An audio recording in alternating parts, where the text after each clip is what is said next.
Okay, folks, here we are, still in Joel in chapter 3, and the Lord's going to give a little recap of his sickle when it goes in, that sickle that's in the vials there in the book of Revelation.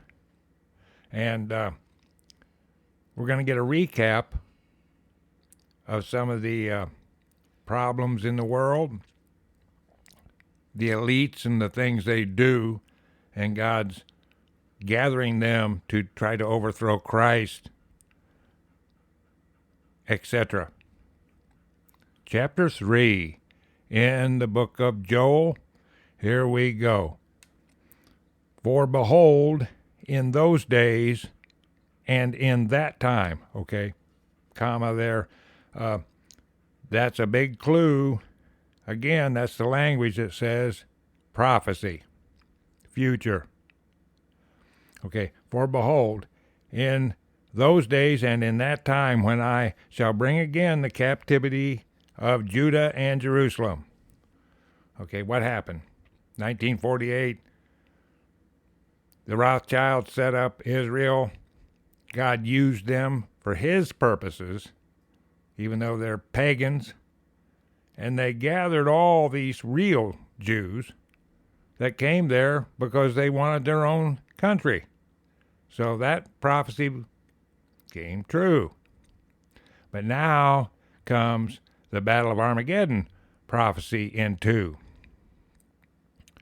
I will also gather all nations and will bring them down into the valley of Jehoshaphat and will plead with them there for my people and for my heritage Israel, whom they have scattered among the nations and parted my land. Okay? So that valley of Jehoshaphat, it's easy. Go back to the Old Testament kings, and there you'll see that battle with Jehoshaphat outside of Jerusalem there. There it is. That's a term for it. Battle of Armageddon, Day of Decision, Valley of Jehoshaphat. It's all the same. So there we go. There we are with that. But what about these pagans? What have they done? What are some of their bad habits? Remember that slavery that they claim that they've gotten rid of? The UN says, oh my, we've destroyed slavery, right? Well, listen to this. As they have what? Molesting children is one of their pillars of their future. 3, and they have cast lots for my people, and have given a boy for a harlot, and sold a girl for wine that they might drink. See, that's slavery. It's also sex slaves. All right, so there's that. And they're destroying God's people. 4, it says, yea, and what have ye to do with me, O Tyre and Zidon, and all the coasts of Palestine? Will ye render me a recompense? Question mark. And if ye recompense me, swiftly and speedily will I return your recompense upon your own head. Now remember, with the rising of Mystery Babylon, we take in all the old countries, all of in their false spirit that was given them by Satan. They're raised physically and spiritually from the depths in the middle of Mystery Babylon. Now there's the trading ports that made the Middle East and Babylon filthy rich. And, as I said, Tyre had Satan inhabiting their king. Now that's Ezekiel 28, and we will be studying that. So you try to get back at the Lord, what's going to happen? It's going to fall right back on top of your head. All right. 5, it says, because ye have taken my silver and my gold, and have carried into your temples my goodly pleasant things. Okay, temples. These are the wrong kind of temples, folks. These are pagan temples with an obelisk and idolatry everywhere. facing the east, facing the sunrise, as they worship Baal and Zoroaster and a plethora of different names for these fallen angels. And there they are, stealing and taking their booty into their heathen temples, little t.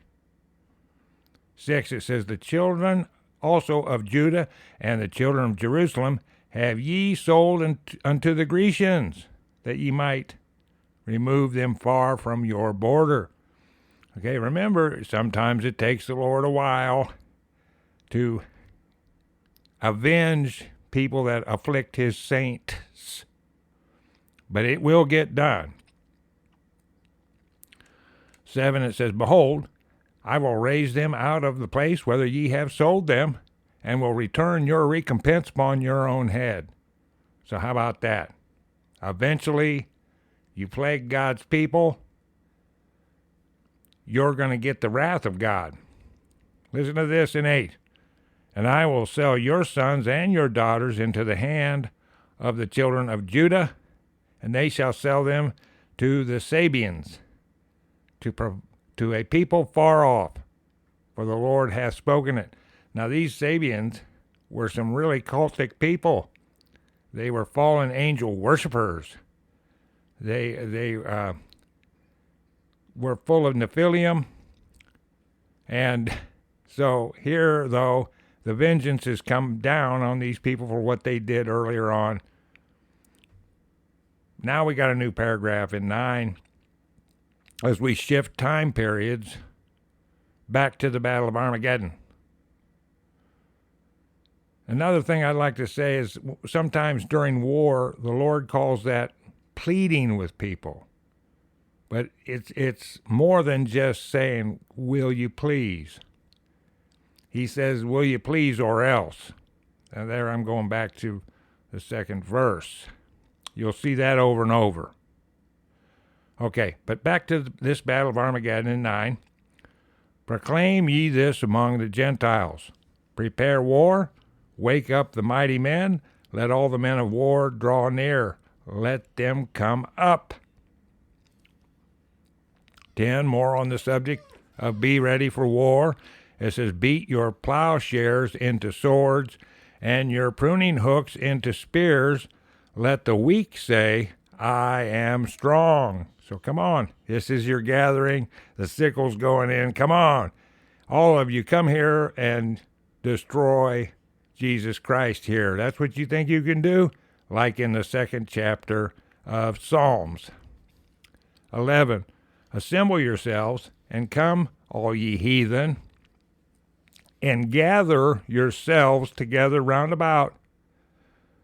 Thither cause the mighty ones to come down, O Lord. So you got what?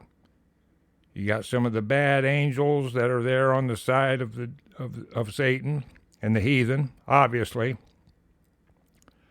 But the Lord's mighty ones are coming down. So there's a lot of the angelic host that's going to be here. What? Defending God's people.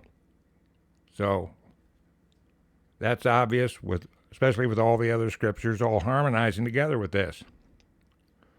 12, it says, let the heathen be wakened and come up to the valley of Jehoshaphat. For there I will sit to judge all the heathen round about. Okay, so there is judgment put down on these people. They've got their mark of the beast.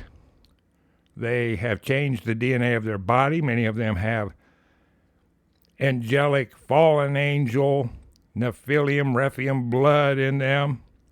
And many of them have are just totally brainwashed in the AI system. So here they come. Now back to Revelation here. Revelation 14:15. Put ye in the sickle. Okay, what do we say? The two sickles. They're close together there in the time of the vials. The first sickle gathers all the saints into the barn. Then we burn up the stubble. Listen, put ye in the sickle, for the harvest is ripe. Come, get you down, for the press is full, the fats overflow, for the wickedness is great. See, wickedness is going to keep growing here, folks, until Christ puts a stop to it. All right? This is so close, word for word, in Revelations, it's really beautiful. Okay, here it's this Battle of Armageddon is called the Valley of Decision. Listen, multitudes in the Valley of Decision. For the day of the Lord is near in the Valley of Decision. Okay, once again, here's this same prophecy thousands of times in the Bible. The sun and the moon shall be darkened, and the stars shall withdraw their shining. The Lord also shall roar out of Zion and utter his voice from Jerusalem. And the heavens and the earth shall shake, but the Lord will be the hope of his people and the strength of the children of Israel. So there we are, all grafted in there to the seed of Abraham. Any believer, we just went through it there in Galatians. If you're a believer, you're in the spiritual seed of Abraham, period. No matter what you are. There's no difference in people. 17.